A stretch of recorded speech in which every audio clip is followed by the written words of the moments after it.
2 hand in class? Ah. And homework 1. Not so many homework 1s. 3 points. No 3 points. Remember, you can hand in homework 1, and you get back 90% of points that you missed the first time, if they are correct. So maybe we will be kind, and we will accept this all the way until tonight. So you can give it to us by 23:59, and I will take your 3 points. Okay, so homework 2 is due now. And again, or I mean, yeah, due now. Thank you. And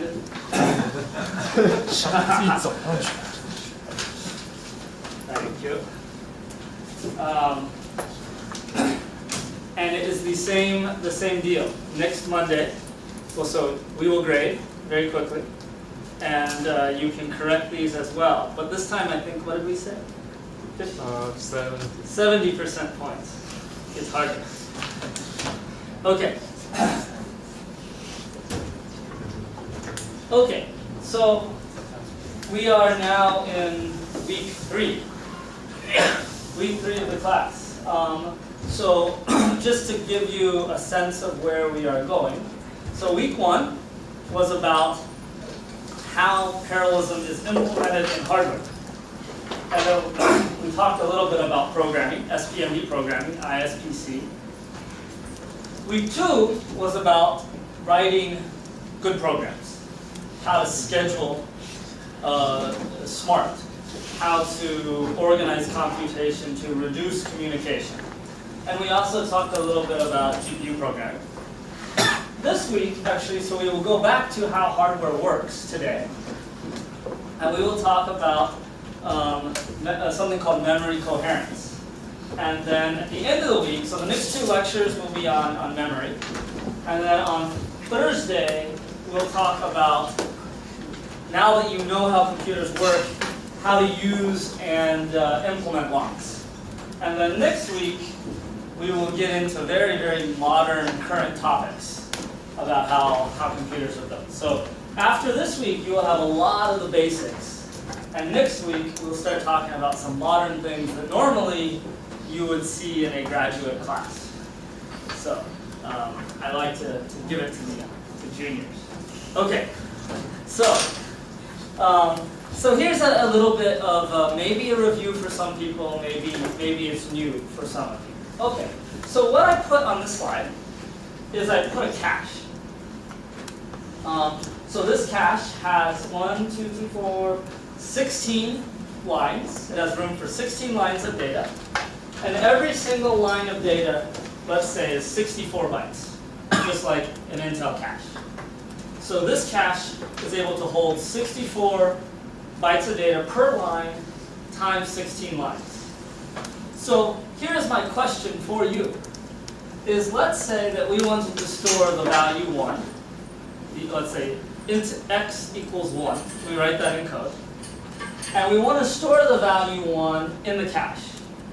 And let's say that the variable x is stored at this address, 0x12345604. So my question is, where is that data in the cache? We have 2 choices. We have to pick where we are going to store the cache line. And 2, we need to figure out where that value, which is 4 bytes, where it goes in one of these lines. Make sense? 2 questions. So if this was a very simple cache, and you might know the term, direct mapped cache. We are going to split the address. So here I wrote 0x12345604 in binary. So you can kind of read it, right? 1, 2, 3, 4, 5, 6, 0, 4, right? Yeah, right, okay. And so you can just look at the address and tell where that data goes in the cache. So for example, in this cache, I decided that I will choose set mod 16. So if I broke the bits into two pieces, so if my cache line size is 64 bytes, that means I need 6 bits to tell me where a byte is in the cache. So the last 6 bits, 000100, says that out of every set of 64 bytes, this integer will start at offset 4. So I put it into the cache not at 0, but starting at 4. 4, 5, 6, 7. So the low order bits, the low order 6 bits, tell me where in the line. Since I have 16 places to choose from, the next 4 bits tell me which line to put it in. So I took the next 6 bits, which is 1000, and that's the value 8. And so that's why I put the data in line 8. And then the rest of the bits, the next 22 bits, you can think of as the tag, or it's like the ID. So if I ever need to check what address is stored here, well, I know that the first 22 bits are stored here because this says that this is the address whose data is stored there. Because remember, there are many addresses whose set bits will equal 4. Or sorry, will equal 8. Make sense? Okay. So in this very simple cache, every line of data can only go in one place. I could make a more sophisticated cache that might only have 8 sets. So now look, only 3 bits for the set. But now I get 2 choices of where to put the data for every set. So the algorithm is, given an address, compute the set, put the data in the lines that are in that set. So last slide I had one example, or sorry, I had one option. There was only one line per set. Now, in this example, there are 2 lines per set, but only 8 sets. So this cache, I have a little bit of flexibility in where I want to put the line. Okay. So has anybody, can you raise your hand if you've heard the term write-back cache? Everybody here has heard the term, many people are saying yes. Who has not heard the term write-back cache? Okay, a few people have not. Okay, no problem. A write-back cache is probably exactly what you think of as how a cache works. So it probably will be no problem at all. So if you think about how a cache works, if you read data or write data, the data comes into the cache, right? So in this example here, if we wrote to this address, we would put the cache line here, and we would update the cache line. If we read the address, we would read this into this cache line, and the processor would read the bits from this cache line. Now what happens if you write data twice? If you write data twice, that means that the first will bring the data into the cache. The second write hits the cache. No problem. Now, a write-back cache will only write the updated values back to memory. Write them back when this cache line needs to be removed from the cache. So the value of memory may be old if the processor does a lot of writes to this cache. Now, here's one question. When will this line be removed or evicted from the cache? What would cause it to be removed? In this example, what would cause this line from being removed from the cache? What caused it to be added to the cache was a read or write to that address. What would cause it to be removed in this example? Who can help?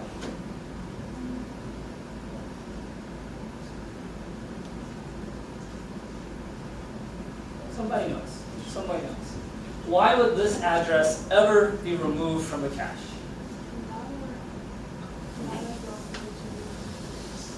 Correct. And what address? So the answer was that another block, another cache line, needs to be put in the cache. And there is no room for it. So we need to use this line. So for example, in this example, any other cache line with the same 4 bits, right there, the same set bits, would need to be put right here. And therefore, we need to remove this cache line.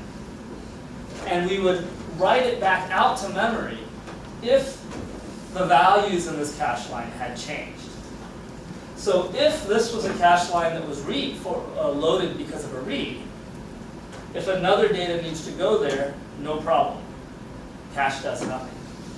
If this was a cache line that was loaded because of a write, when another line needs to go there, we need to take these 64 bits and write them back out to memory. Because otherwise, memory does not have the updated values. So a write-back cache does exactly what I just said, and probably is how you think about how a cache works. It means that the values are only written to, or only written back out to memory when the line is removed from the cache. So if I do load, write, then load another piece of data, that cache line only gets written once. Okay? So just to summarize, let's say a processor executes, I want to write the value, store the value 1 to this address. The processor performs the store. The cache selects a location and where to put the line, the block.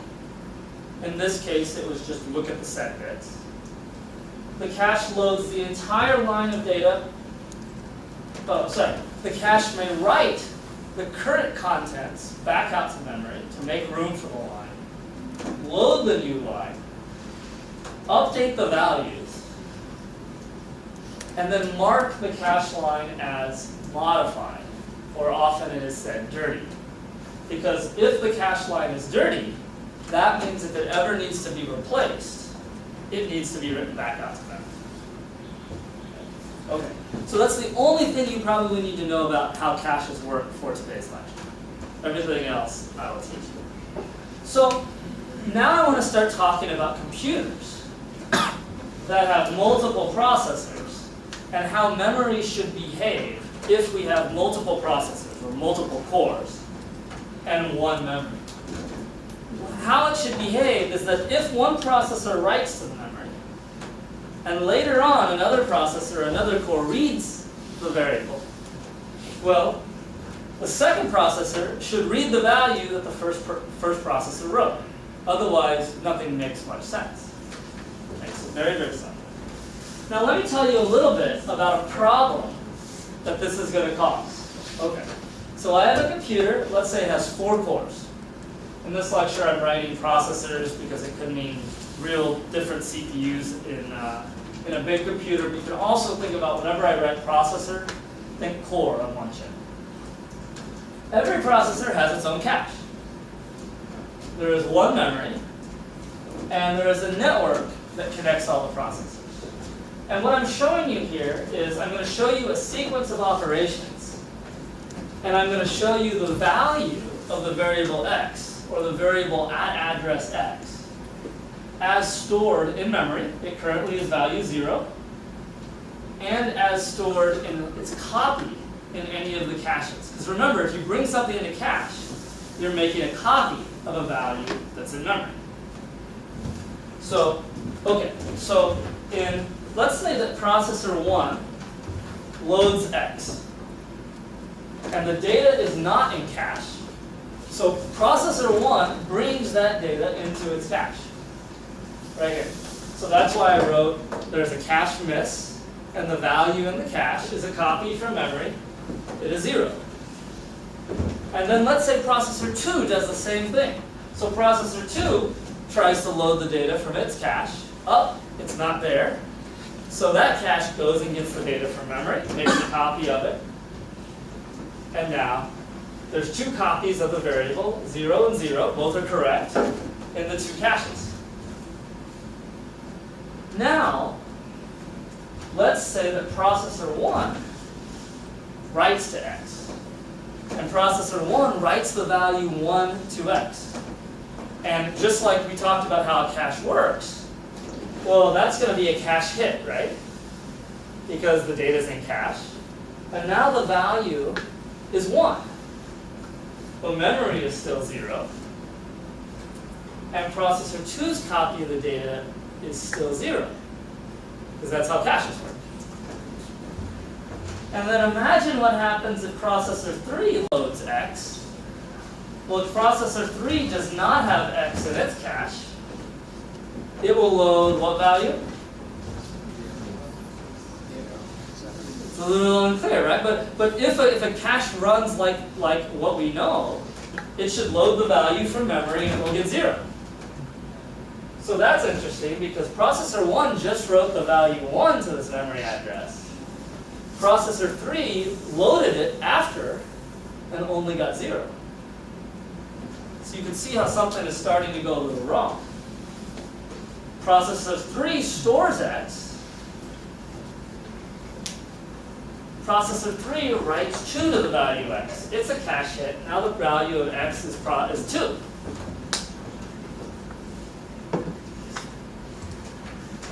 Processor 2 goes to load x. What will processor 2 observe? What do you think? Who thinks the value of processor 2 should load 0? Yes? But remember, processor 2 has the value in its cache. So if processor 2 loads x, that's a cache hit. So it will load 0, but it will load it from its cache, not from memory. So processor 2 loads 0. That's a hit. And if processor 1 ever loads, let's say processor 1 loads y, some other address, causing us to get rid of x, well, what goes out to memory now?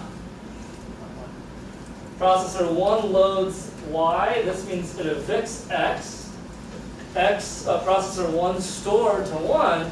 And now memory, you're right, has 1. This is not good, because memory now is not making much sense. This was a program where processor 1 wrote 1, processor 3 wrote 2, and now the value in memory is 1, and not 2. So does everybody see how this is a bit of a problem? And so if we have caches that behave exactly like how we expect caches to behave, but there are multiple caches and multiple cores, we could have a problem. And this is not a problem that you can solve with locks or anything like this. This is a problem because there are multiple copies of data in the computer, and the different processors see different copies of the data. So this is not something we can fix with locks or something like that. So the problem is the problem that I just described, the memory coherence problem. Intuitively, what we would like memory to do is that if one processor writes a value and another processor reads the value just a little bit later, well, we should see the new read get the value of the older write. That just makes sense. Now, most computers that we have today are parallel computers. Like, for example, this is my laptop, 4 cores, 4 different L1 caches, 4 different L2 caches, and 1 L3. If we don't have a solution to this problem, my laptop won't even work correctly. It would be very hard to write a parallel program. I put some numbers on these slides you might be kind of interested. Is that the latency of an L1 cache is 4 cycles. The latency of the L2 cache is 12 cycles. And the latency out to L3 is 42 cycles. And I think the latency to main memory might be like 150 or 200 cycles. So that gives you an example of why caches make a lot of difference, because your loads or your stores could be anywhere between 4 cycles of latency to 42 cycles of latency, depending on which cache you hit. and all the way up to maybe 100 or 200 cycles of latency if you miss the cache. Okay. All right, so the problem, or, if we only had one core or one processor, this wasn't that hard, because the processor could only read data from its own cache. And therefore, it was never possible for the processor to see that the cache had different data than memory. It was all okay. It turns out that if anybody works at a company and you have to make drivers, or you write operating systems, this is a problem that you might actually have encountered with only one core, with only one processor in the computer. So imagine you had one core processor, and you have a device, kind of like, let's say, a network card. And so the network card, if it's a gigabit or 10 gigabit, 100 gigabyte network card, it's running really fast. And so it is grabbing data from main memory all the time. Like the processor is writing packets, and the network card is writing main memory. So you can see how this problem can occur, with one processor. Like, for example, your code writes a message, and the value in memory is sitting there dirty in the cache. And then you tell the network card to send my message. Well, the network card doesn't have a cache. It goes and reads the value in memory. And the cache has not flushed yet. So the network card reads values that are bad data as well. So you can actually have problems with only one core as long as you have other devices in the system. And so common techniques for fixing the problem with one core would be like you turn off the cache for certain buffers.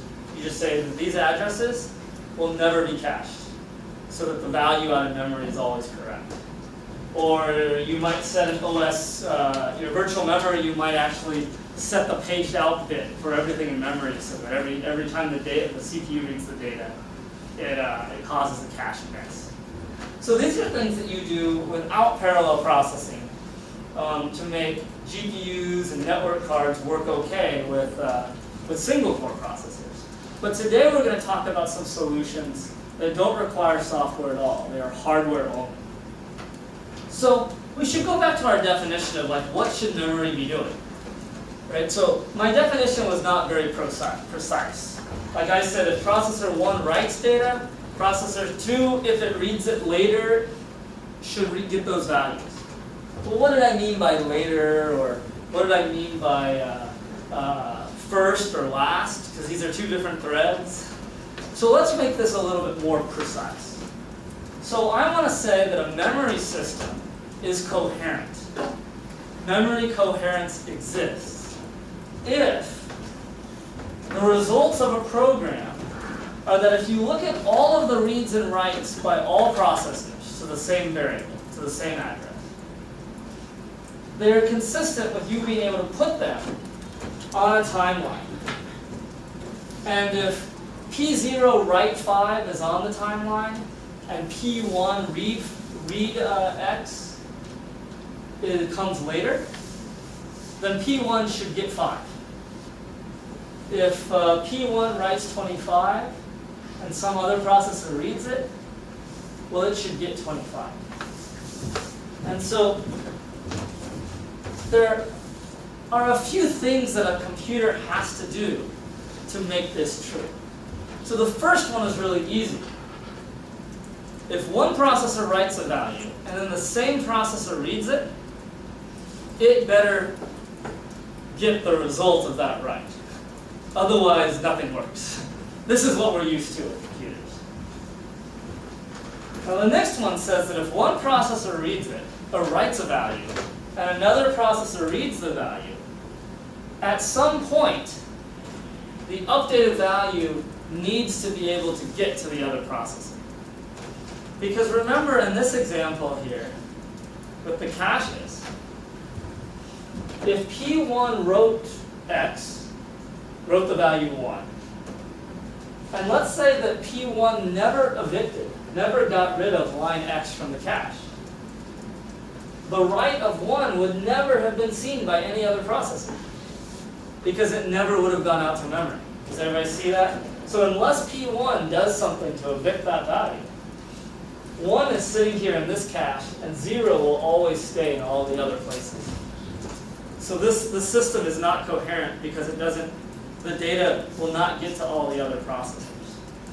And the last thing that we need is that if there are 2 writes to data, if one processor writes data and another processor writes data, then if I wrote A and another processor wrote B, all processors need to see the values happen in the same order.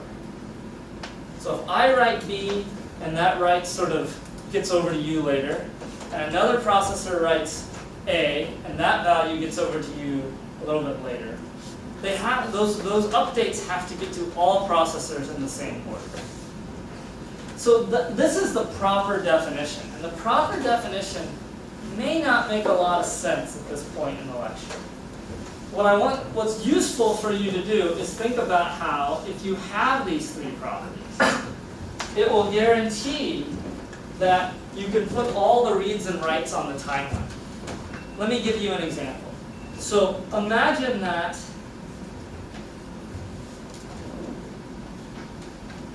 one processor loads X and gets the value A. And then later, another processor loads X and gets the value B. That must mean that A happened before B. But another processor loads the value at X and sees B. And then loads the value X and sees A. So that processor says A happens before B. This processor sees results from memory that makes it think B happened before A. So there's disagreement about what order the writes occurred in. One processor says, oh, A was written and then B. Another processor says, well, I think B was written and then A. And so if we have this kind of problem, it's not possible for me to write down a list of operations where all processors agree. So the thing that you want memory to do is you want to be able to look at the output of the program and say, oh, okay, the values that I read are consistent. Everybody agrees that there's the same timeline. So let's talk about implementing this. So there's some ways that we could do it if we were an operating system writer or a driver writer. But we're going to talk about what's implemented in every computer you have today. So here's the first question. Imagine I had 4 cores, and all of the cores have the same cache. The cores do not have their own caches. They all have the same cache. So why is it the case that the coherence problem cannot exist here? This solves the problem. 4 cores, 1 cache. Why is this okay? Why is it okay?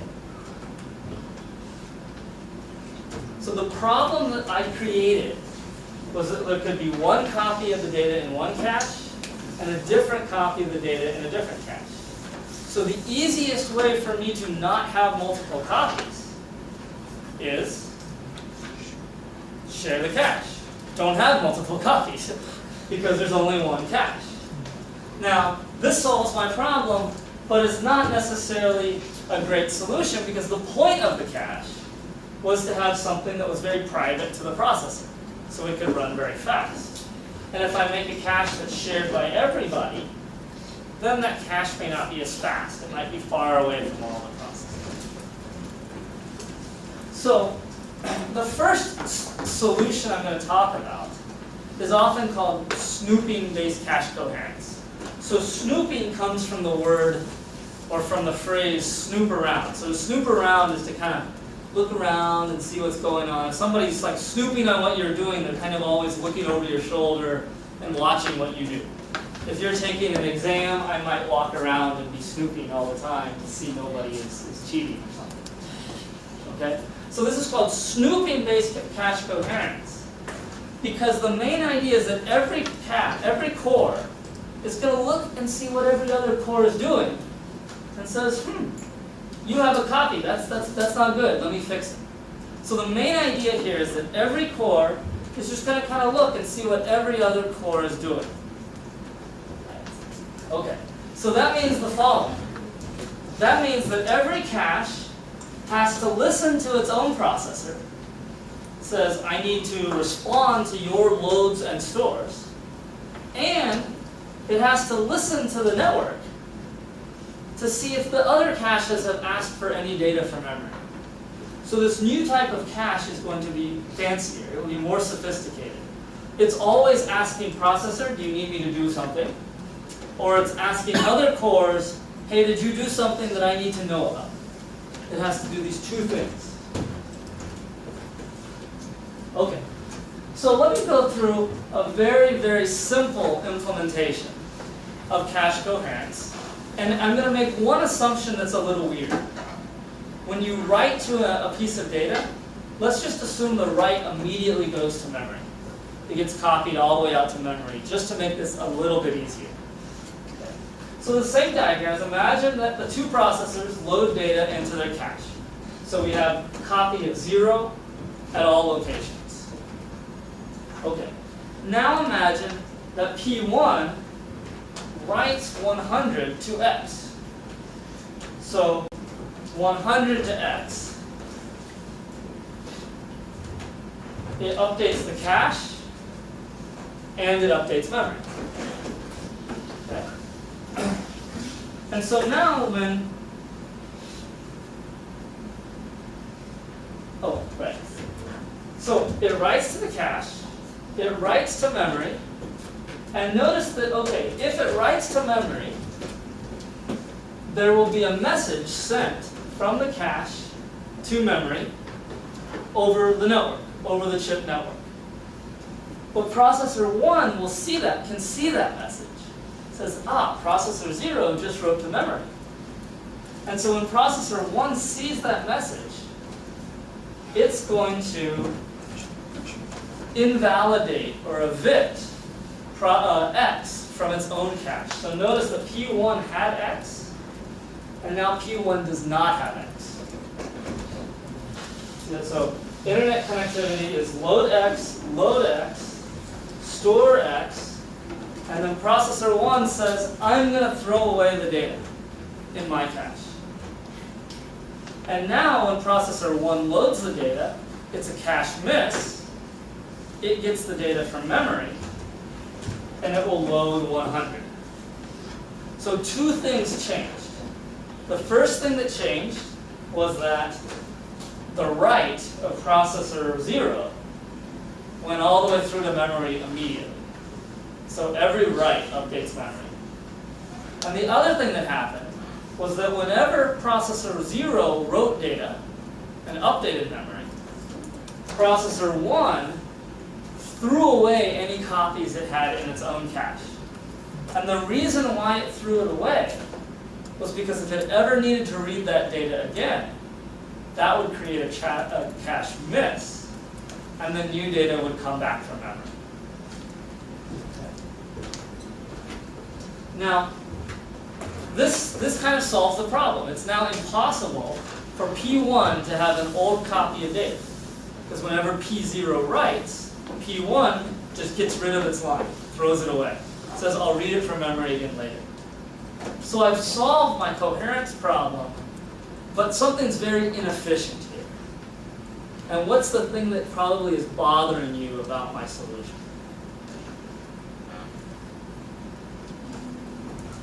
What do you think, do you like the idea of every time I write data, it goes out to memory? Well, it's good because it helps solve the coherence problem. But what is costly or expensive about that? Right? So the whole reason I normally have these write-back caches is if I write, which is common in programs, none of that touches memory. And as you know from your assignments, memory is probably the most precious resource we have. So we need to use it very, very efficiently. So it would be interesting to figure out how we can make coherence work with write-back caches. without the need to update memory every single time a processor does a write. Okay. So I'm going to tell you about kind of how that works. But first I want to actually show you some diagrams on the right way to think about how to define cache coherence. So I'm about to show you a picture, this picture here. But what I want you to think about is I'm going to show you a state machine that every cache is doing. So every cache is following this logic, completely independently and in parallel. So what I have in the state machine is I have two states. And these states are what are the state of some of the cache line. So this state machine tells me what's going on for cache line X on processor P0 or P1. So either the line is invalid, it's not in the cache, or it's valid, right? Which means it is in the cache. And so my different diagrams say if the processor does this, then the cache should do this. Okay? And the first thing is the processor can either read X or write X. Those are the only two things that the processor can do. So this says that when the processor reads X, X will move from the invalid state to the valid state, which is exactly how a cache works. If a line is invalid and it is read, the line will become valid, right? That's how a cache works. Now the second half of the command says, what does the cache do in order to complete or to do the instruction the processor asks? So this says that if the processor asks to read this cache line, the cache will move the line from invalid to valid, and it will issue a command out onto the bus, and I'll talk about that in a second, which is a read command. So in this lecture, I want you to think about all the caches and memory being connected by a network. And for now, I'm going to say that the network is a bus. And so what is a bus? A bus you can think of as maybe a single wire, and that only one processor can send information on the bus at once. So either one of the processors is sending information to memory, memory is sending information to one of the processors. Only one person can read or write data can write data onto the bus at a time, but all processors can read it. So a bus, you can think about all of us are in the same room, and everybody can listen to what I have to say, but only one person can talk at a time. So it's the simplest kind of network. It connects everybody together, and if you want to send a message, you just shout, and everybody hears you. If you don't want to send a message, or if you want to hear all the messages, you just listen. That is how a bus works. So in this case, you should read this diagram as if the cache line is invalid, and the processor asks to read the cache line. The cache line will put a message on the bus. The cache will put a message on the bus saying, processor needs to read line X. Memory will hear the message and respond. And then the cache line moves into the valid state. Okay. If the cache is in the valid state and the processor reads the value, what happens? Does the cache line change state? No. See the arrow back to itself? And then after the slash, the cache does nothing because it doesn't need to do anything. It doesn't need to tell anybody else about the read. If the processor writes to data and the data is in the valid state, it stays valid. And since this was write through, in my solution, I always write out to memory. Whenever there's a processor write, I'm going to say there is a bus write. So a bus write says, send a message on the bus saying we're writing this value out to memory.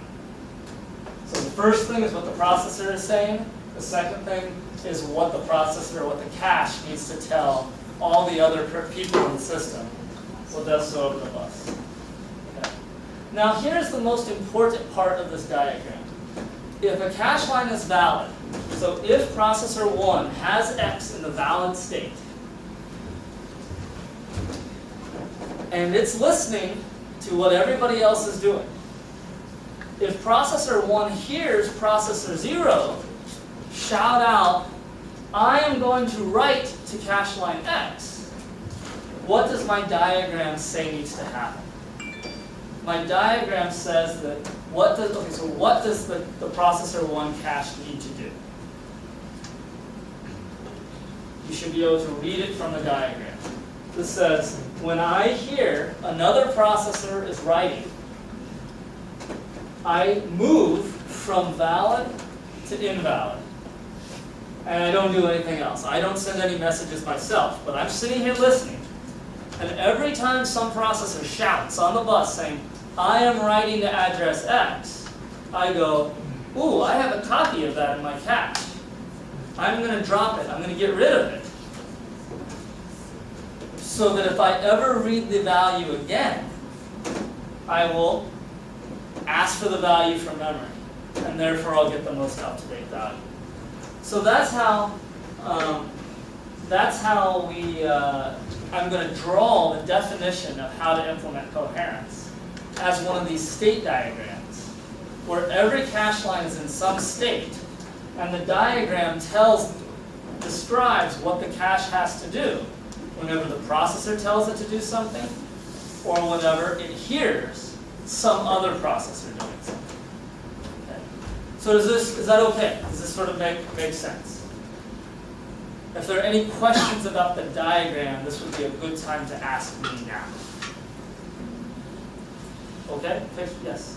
If the processor wants to write to cache, why is it still in? Okay, good question. So here, if it's valid and the processor writes, because the rule is we always write to memory, it stays valid and we write to memory. Only write to memory that it wants to update the cache. So in this protocol, that is correct. So this says that if the cache line is invalid, and if I write to it, just write it out to memory and don't change the state. There could be a different protocol, which says if there's a processor write, the one that you are proposing would change this arrow. This arrow would now move up here. Right? Okay. But I don't care too much because this is very fake. Now let me tell you about a real one that actually works much better. But your understanding of the diagram is correct. Okay. So this is very inefficient because there are two problems. One problem is that every single write is written out to memory. That is silly. And we want to have our normal write-back caches. The other thing that was inefficient was exactly what you noticed, was if I write a value and then read it, I then have to load the line into cache. Okay. Now I want you to keep in mind is that we talked about the data in the cache line. We talked about what the tag is for, just to identify it. And I always had this thing over here which was saying the dirty bit. So every cache line has a little bit of state in it, which tells the cache what to do. So for example, in a write-back cache, if the dirty bit is 1, that means that the data in the line needs to be written out to memory before the line is evicted from the cache, is removed from the cache. If the dirty bit is 0, that means that the copy in memory is fine. We can just get rid of the line in the cache. We don't have to write it back up. Okay. So the place that we got into trouble was if we had two caches, and let's say that processor 1 does a write and updates the value X, and the other processor does a read. Well, the problem is that the most up-to-date copy of the data is not here in memory, it's over here. So there needs to be some way to get the data out of this cache and over to the other processor. And we'll start talking about that right after the break.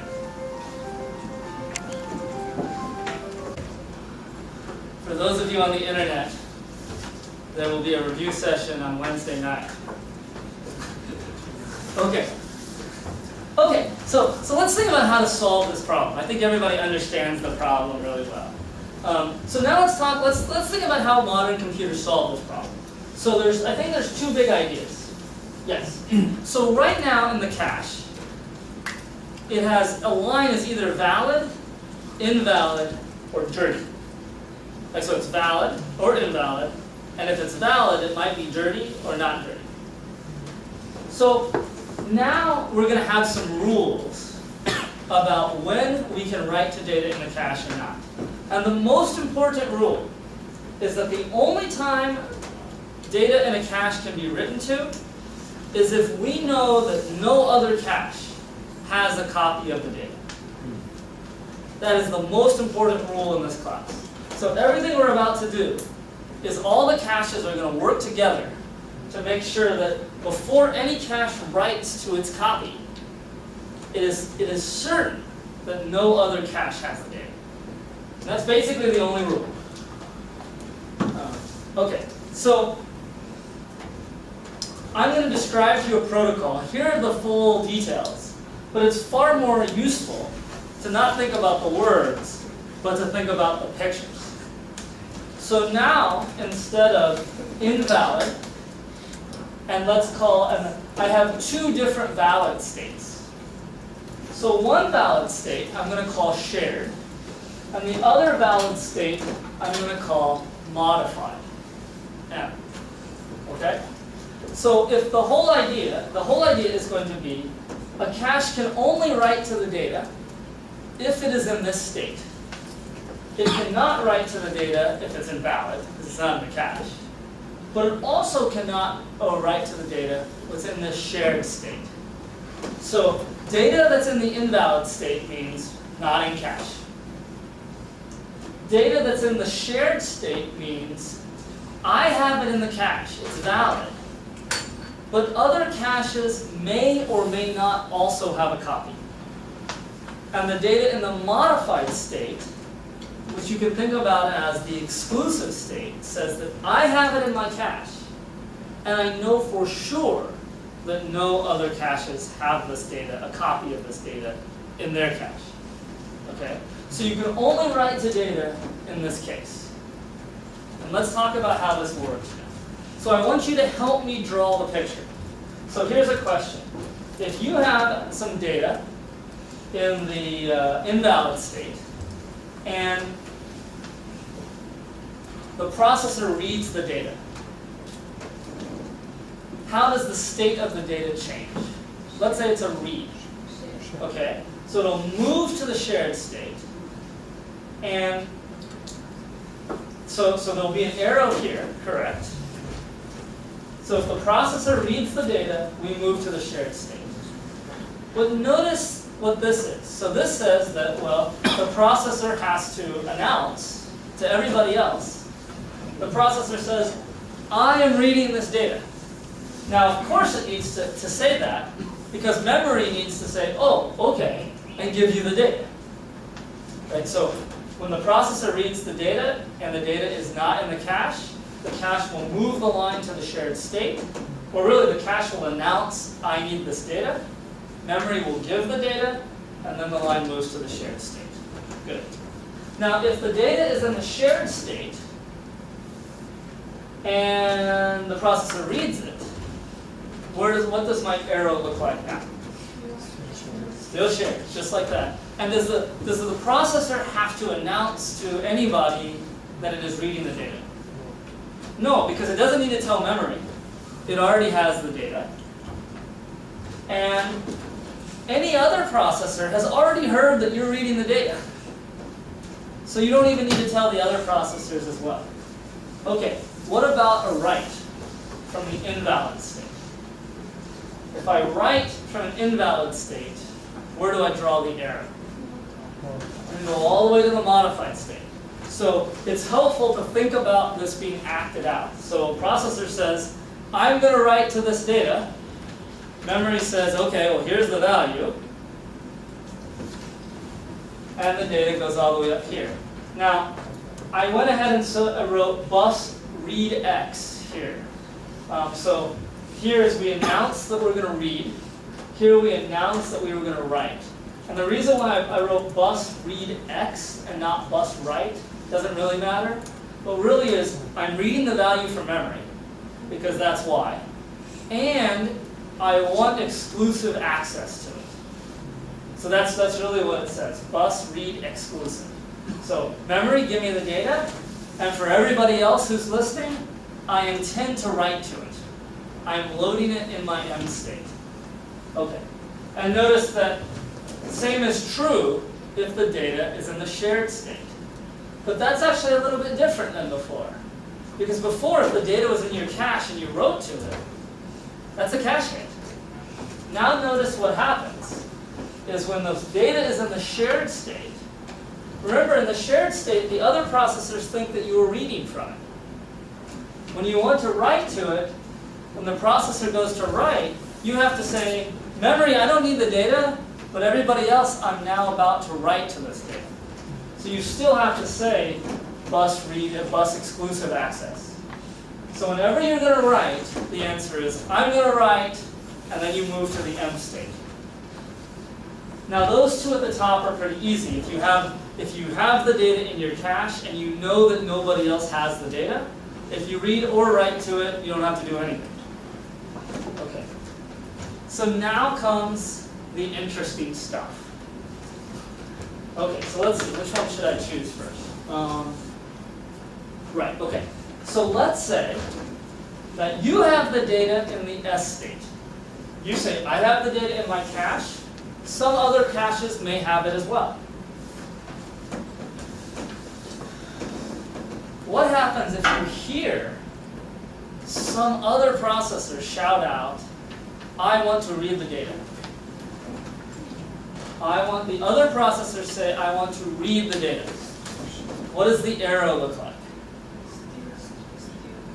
It stays the same, right? Why does it stay the same? Because many of you are probably looking at my lecture slides on the internet. Why does it stay the same? So why did we... The data is still correct. It was in the S state because I was already assuming that some other cache had the data. And another cache reading the data, so what? All my assumptions are still true. I have the data, it's still up to date, because this was only a read, it was not a write. And I was also assuming that other caches had the data, which is still true. So that takes us back to this arrow here. Let's go backwards to ask you why. So here, if I'm in the shared state, and I want to write to the data, why do I have to move to modify? I have the data in my cache, why don't I just write to it? So what is the reason this arrow exists? Why is this arrow not like that?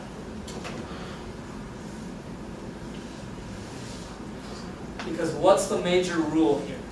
If you're going to write to it, what guarantee do you need? If I write to data, and I want to make sure that nobody else is reading out of date data, that means that if I'm going to write to it, I'm going to make sure that nobody else has a copy. So that means that if I have the data and I want to write, I need to announce to everybody else, bus read X, that, hey, I'm writing to this data now. And that gets us to this very interesting part of it. So you did that. This is an interesting part of the graph. Now imagine that you're in the S state, and you hear someone else go, I am writing to the data now. You'll see on the notes that there's an arrow down to here. Why is there an arrow from S to I?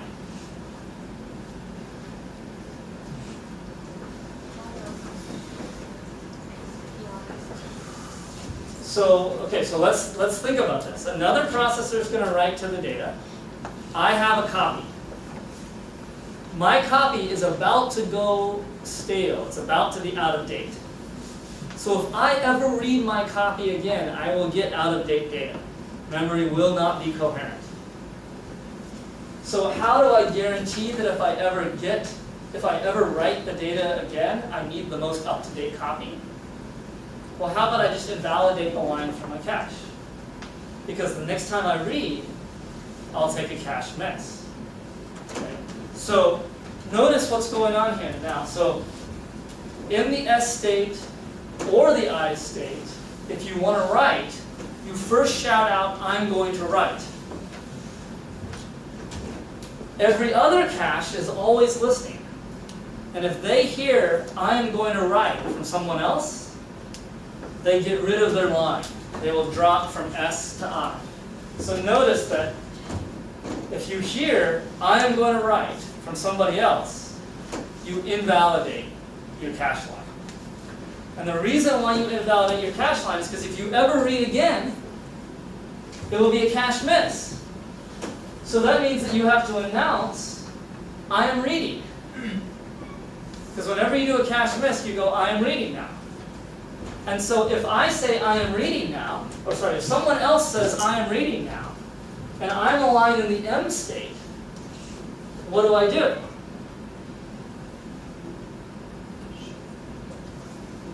So I have to do what? I have to, well, if someone else is reading it, I no longer have the only copy. So if I am not the only person with a copy, I cannot be in the M state. So I should move back down to the S state, and I wrote flush here to mean flush the data back out to memory. So you probably are starting to see how this works. What happens if I have the data in the modified state, and someone else says, I want to write? Where do I go now? I go where? I go all the way back down because, well, if you're going to write, I can't have any copies of the data. So I'm going to flush the up-to-date copy that I have and go all the way back down. So there's only two big ideas here. If you're going to write, you announce that you're going to write. And if you're going to read, well, sorry, if you announce that you're going to write, everybody else in the system has to invalidate their copy of the line so that you are the only person that has a copy of the line. And then if you're invalid or shared, if you're ever going to read, you have to announce that you're going to read. And if you announce that you're going to read, if anybody is in the modified state, in the M state, they will get out of that state and provide you the copy of the line, or at least flush it to memory so that when you take your cache miss, it works. Okay. So it will be helpful if you're reviewing these notes, and maybe we'll do this at the beginning of class next time, to think about how the caches behave in a full sequence like this. So this is the idea of invalidation-based coherence. And so what I just told you was called the MSI protocol, because it only has these states. So the words are just summarizing what we just learned. If you're going to write, you need to make sure nobody else has a copy. If you hear somebody writing, you have to play a game with them and invalidate your copy. And if you're a read, you have to tell everybody as well, so that somebody can get you the latest data. And I won't talk about sort of a justification. Now, there are a couple of additions that are, so MSI is the simplest protocol. There's another protocol that's very popular called MESI, M-E-S-I, MESI protocol, which should not be confused with MESI, because that's a far more interesting question. So the only difference between MSI and MESI is the new E, right here. And so this says, I have the data and someone else may have it. This says, I have the data because I want to read, and I know that nobody else has it. And so MESI is just a small optimization on MSI. And so when we read,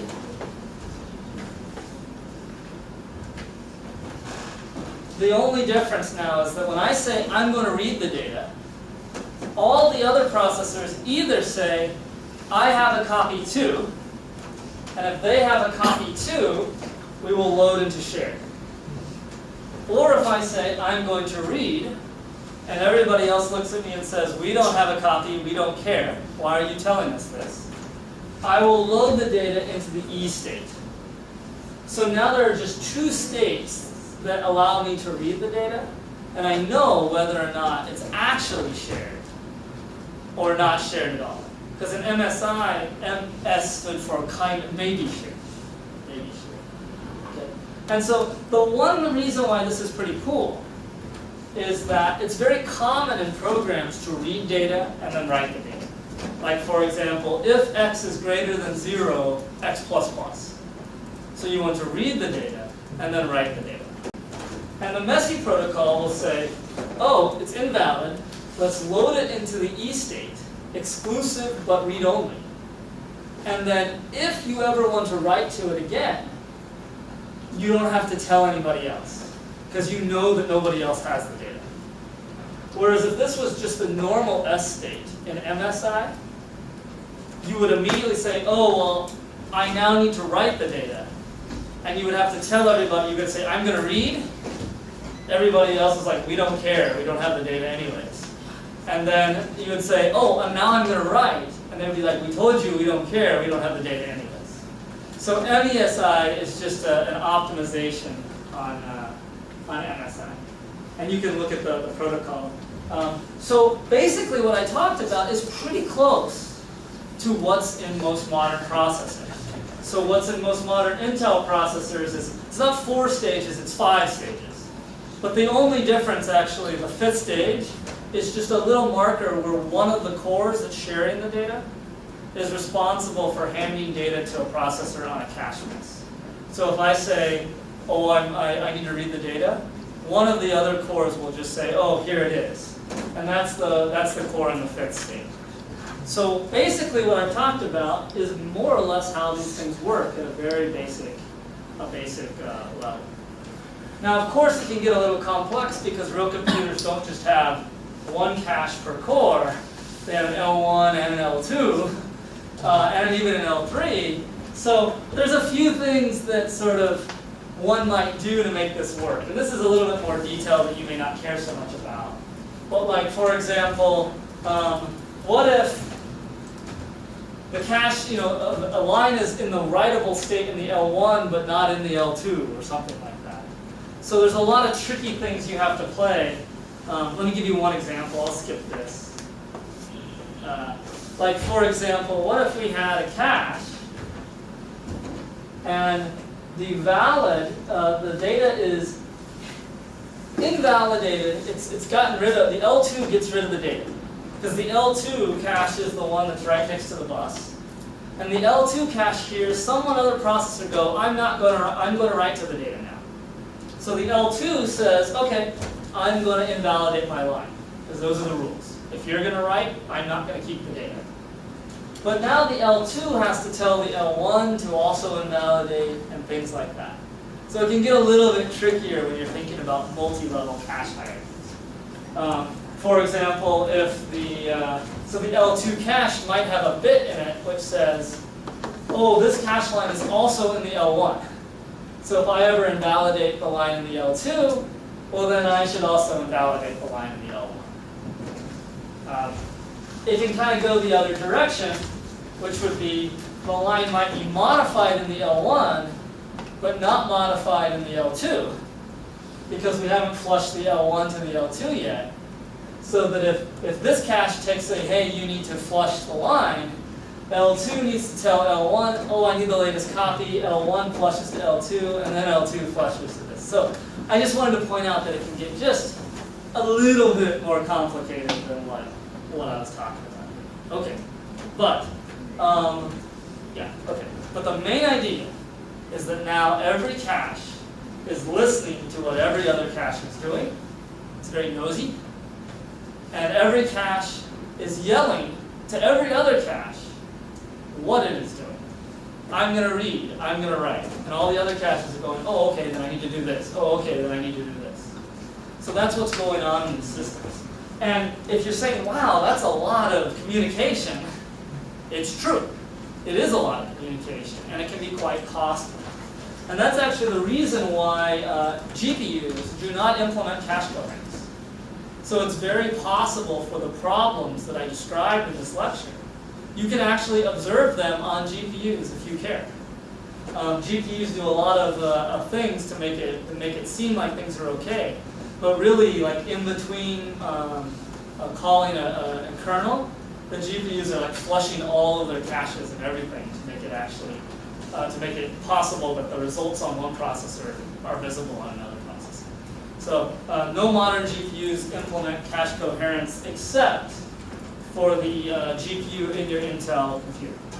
So the Intel GPU does implement cache coherence. So here are some interesting things that can happen. Why am I even telling you about this? Now imagine that you wrote a parallel program and you wanted to have a per thread counter. Maybe you're trying to count the amount of work that every thread did, or maybe, who knows, you have a per thread counter. So I might make this array right here. My per thread counter, and let's just say I have one integer for every thread. Or I can make this per thread counter, which is a struct, and I say I want one integer per thread, and then I'm just going to make the struct bigger. I'm going to waste some memory, and I'm going to make it bigger to cache line size minus size of int. So here, this is an array of 64-byte structs. This is an array of 4-byte ints. This 64-byte struct has one int in it. So if this is like int 0, int 1, int 2, and so on and so on, the second one is int 0, a bunch of space, int 1, and so on and so on. Make sense? Okay. So, for example, 16 of these integers fall on the same cache line, correct? 16 of these integers, and now only one integer falls on the same cache line. So up until now in computer science, you would have said, this is really, really stupid. Because you load a cache line, you load one integer. And this is much better because you load one cache line, you get 16 integers. Much, much smarter. So I wrote this program for you. And who cares about the slide? I have it right here. So this program, I have two versions of it. So the first one is I run test 1 with num threads. And the second one is I run test 2 with num threads. And test 1 is right here. The for loop is I just do it a couple times for good timing. But here's the actual code. It's create num threads. And every thread runs the function worker. And every thread gets one argument, which is one of the counters. Counter sub I. And again, if you remember, my counters are right here, just like this one. So thread 0 writes here, thread 1 writes here, thread 2 writes here. And every thread just writes like 1 billion times. That's all it does. For I equals 0 to 1 billion, do the code. Okay, so test 2 is exactly the same, except it's of type padded, there's an array of type padded T. And so padded T is exactly what I had on the slide. It's a 64-byte struct with one integer in it and 60 bytes of wasted space. That's all it is. Okay, and test 2 just passes the address of that struct to every thread. So thread 2 is every thread basically just, test 2 is right here, this is T1 or T0, this is T1. Okay, so does everybody understand the program? Okay, so I'm going to run the program.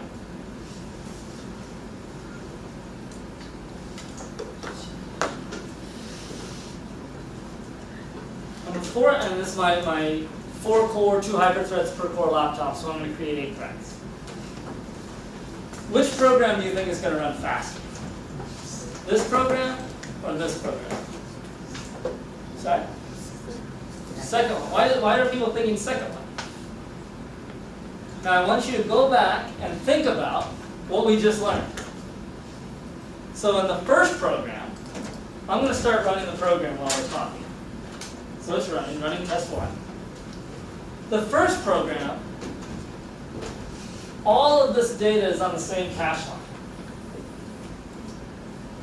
All of the processors are writing to it. So what's happening? So the first program took 7 seconds. Second program took 2.3 seconds. It's about 3 times faster. That's funny. I spaced my data in memory out more. I'm wasting 15/16 of every cache line. And I'm 3 times faster. So what's going on in test 1? Let's think about that coherence protocol that we just talked about. So what do you think is going on?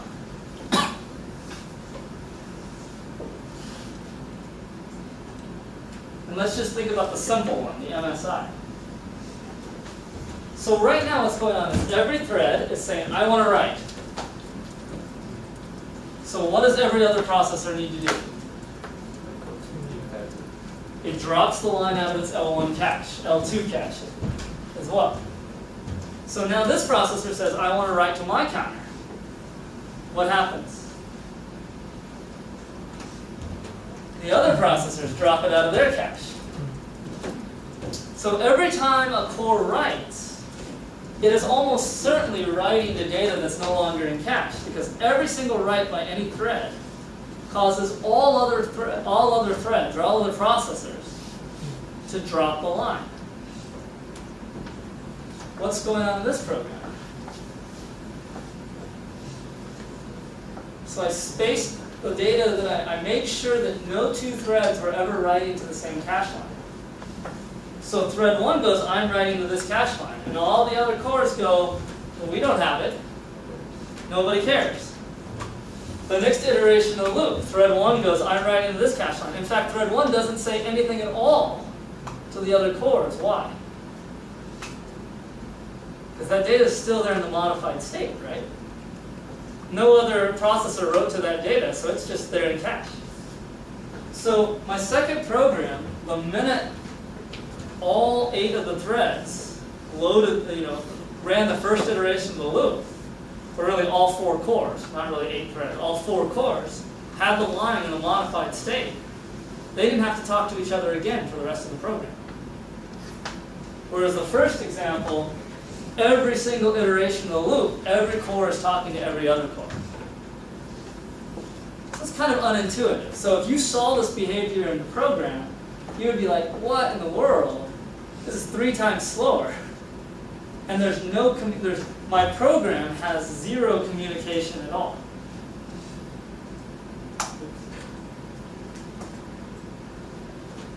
So in this case, the cache line is moving between all the cores in the M state. In the M state, drop. M state over there, drop. M state over here, drop. And this can be the case even like if there's no actual sharing at all in the program. So imagine you partition the grid across 2 cores, and you gave all of these elements to one core and all these elements to the other core, but you partition them in a way that it crossed the cache line boundaries. Those cache lines would all have to get shared because this is a coherent memory system. And so here are some graphs of different applications as the number of cores goes up. And usually if you make your cache lines bigger, like you go from 64 bytes to 256 bytes, you get fewer cache misses because you load one cache line and now you have much more data to read. And so that's sort of the false sharing distance. So you can see in some of the applications, especially like in something like a radix sort, is as the cache line gets bigger, because multiple processors are trying to write to the same cache lines, the number of cache misses starts getting bigger and bigger and bigger as the cache lines goes. So it's kind of interesting. Something that you might want to know about even if you're not a hardware architect. So that's the summary of the main part of the lecture today. I have some more stuff I want to talk about, a few more things. But the main idea of the first half is if you're a cache and you want to do anything, read or write data that's not in cache, you have to tell everybody else. And that's going on in every modern processor that you see that supports cache coherence, including my laptop, because you just saw it on my laptop. Okay, so I want to, 55, right? Yeah, okay. 15 minutes. I want to talk about a few more kind of interesting things before we go that's related to cache coherence. So you can imagine that what I just described to you works pretty well on a 4-core laptop. Not so bad. Everybody can kind of listen to what everybody else is doing.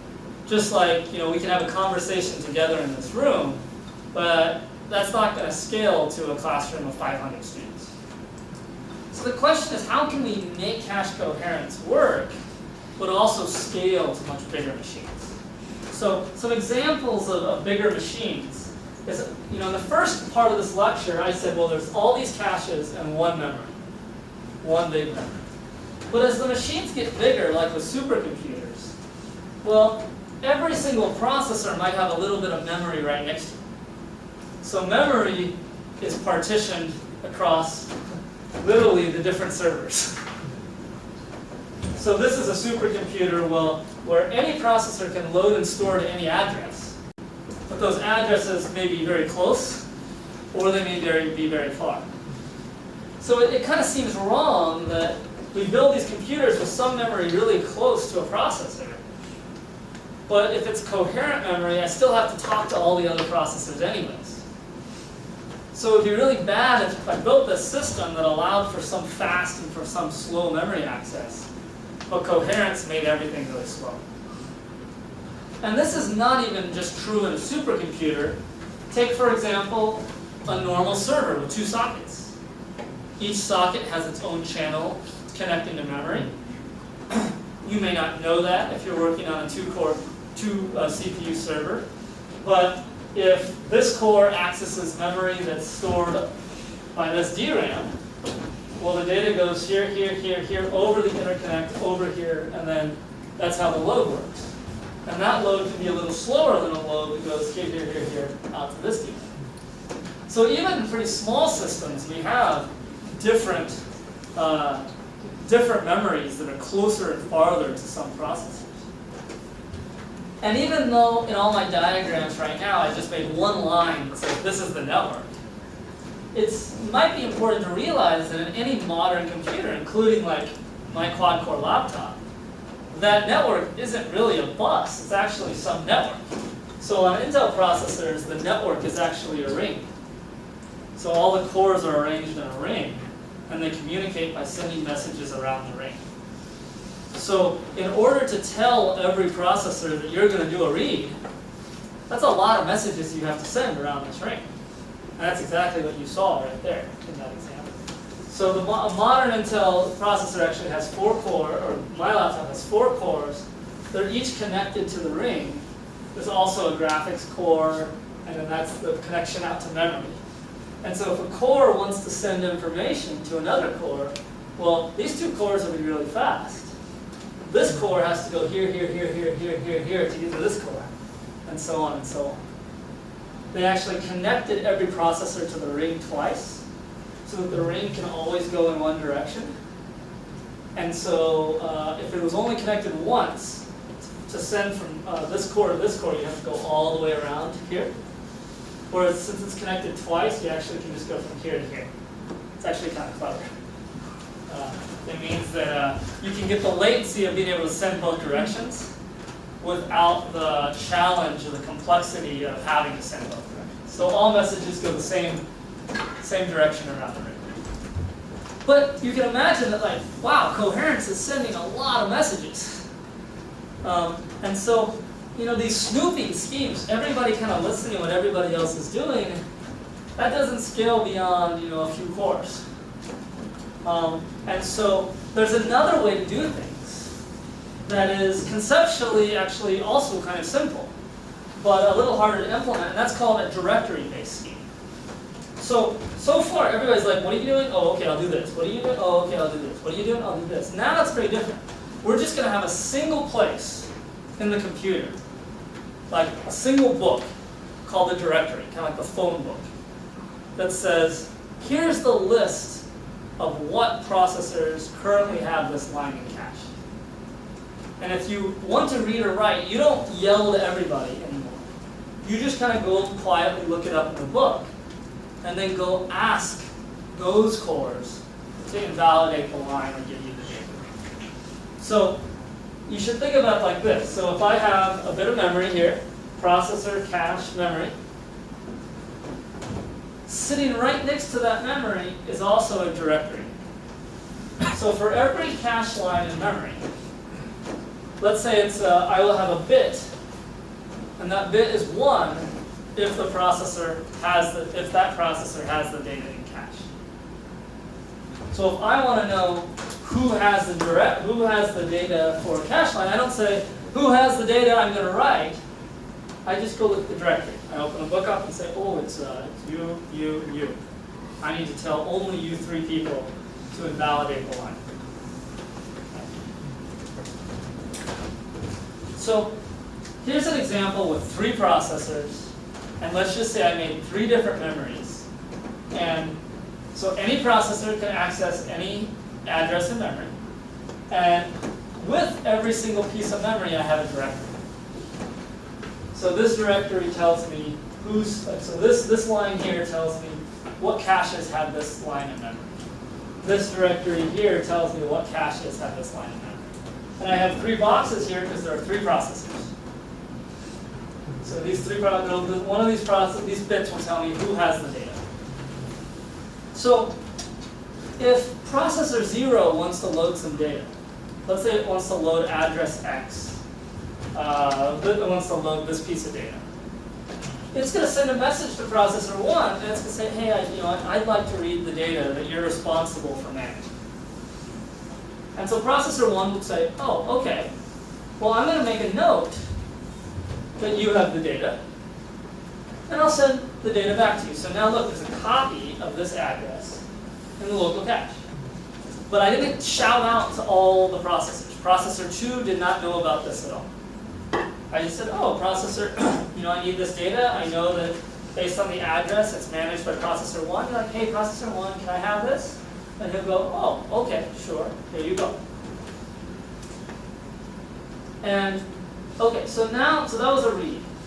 So now let's think about what happens if processor 0 wants to read data, but the data is not up to date in memory because processor 2 has a copy and has written to it.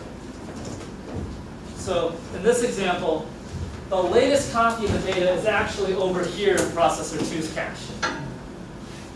And look at the directory. The directory says, oh, processor 2 has the data. And this is the dirty bit. This is the bit that says, oh, it's dirty. Processor 2 has the latest copy.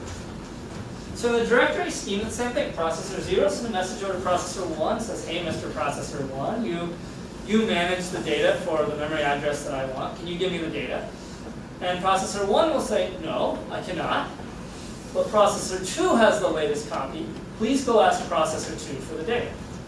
So the directory will respond saying, oh, processor 2 is the person that you need to talk to. And then, of course, I'll go ask processor 2. I say, oh, hey, Mr. Processor 2, can I have the data from you? Because I need to read it. Processor 2 says, I have the line in the modified state because I have it dirty. Processor 2 invalidates the line in its own cache, or moves to the S state, maybe, and then sends the data back to processor 1, or sorry, processor 0. So did I write that? So ask processor 2. Yeah, ask processor 2 for the data. Processor 2 responds. And notice that processor 2 tells the directory, hey, I don't have the data in the modified state anymore because it's now shared. So notice that there's no modified bit. And processor 0 and processor 2 have the data. Processor 0 and processor 2 have the data in what state? I, S, or M? Which state? So So it's not I, because they both have it in their cache. It's not M, because if it was in the M state, what would that mean? It would mean that if one processor has the cache line in the M state, that means no other caches have the data. That's not true. 2 caches have the data, so therefore it must be in the shared state, the S state. Good. Okay. So one more example. Let's say that processor 0 wants to write the data. And what does the directory say? Who has the data right now? Processor 1 has a copy. Processor 2 has a copy. Processor 1 and 2 have the copy in what state? Must be in the S state, because there are 2 copies. Okay. So processor 1, or the directory says, hey processor 1, if you want to write to the data, you need to get exclusive access. You're the only person that can write to the data. So before processor 0 writes to the data, it has to go tell the sharers that they need to, what do the sharers need to do? Drop the line. They need to get rid of the line so we don't have multiple copies of data that I'm writing to. So the directory tells me, hey, processor 1 and processor 2 have copies. Please go tell them that you are going to write before you do the write. So processor 1 says, okay, I'm going to request that you please get rid of your copy because I'm about to write to it. Processor 1 and 2 say, okay, we've gotten rid of our copies now. And now processor 1 can go write. And notice that, notice that the state of the directory says that there's only one processor with the data, and it is in the M state. It is dirty. So we haven't changed MSI or MESI. The coherence protocol is still the same. The only difference now is that the processors are not shouting out loud to everybody. They're quietly handing messages to each other. So there might be a few more messages, but at least it's not messages to everybody. So the advantage here is that on reads, I only have to talk to the person that has the data. I don't have to yell to everybody, I'm doing reads. I just need to go look at the one person that has the data. And I say, hey, can I have a copy? And on writes, well, I still have to tell everybody that has the line to get rid of it. Because I need to make sure I'm the only person, I'm the only processor that has it. But it turns out that in practice, there are not very many sharers of data.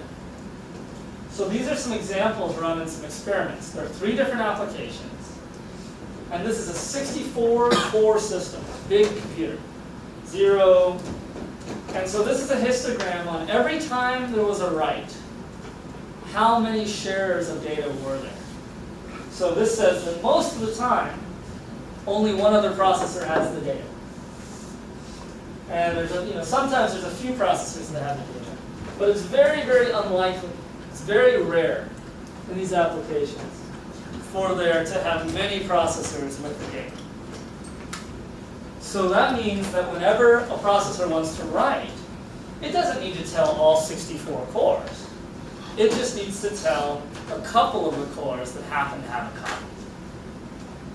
And so it's okay that if I individually check with a couple of different people, that's much more efficient than like blasting out 64 messages. I'm going to skip this. But there are some challenges with the directory. And the challenges with the directory are that, well, I have to keep more memory around to actually tell me what's going on in my memory. Which sounds a little silly. Like, for example, let's say we have a 64-byte cache line. And well, if I have 1 bit per processor, and let's say there's 256 processors, that's 32 bytes of data. So for every 64 bytes of data, I need to burn 32 bytes of data just to tell me where the sharers are. And if this is a big computer, let's say 1,000 processors, for every cache line I have, I need to use 2 entire cache lines of memory to tell me where all the data is. So maybe next time I'll just very briefly talk a little bit about some of the ways that this thing can be compressed so it actually is practical. And then we'll talk about and we'll move on to a different topic. So there's not going to be any more about this in the class. I just thought it was interesting to know about. Because as you saw, like, it has a pretty big effect even on a little computer like this with 4 cores. You can imagine that it can have quite a big effect on a computer with 32 or 64 cores. And if you go buy a server that's 8 cores times 4 sockets, 32 cores, you don't think about memory coherence because Intel's implementing all these messages for you to make sure that memory is coherent. Okay? See you Wednesday.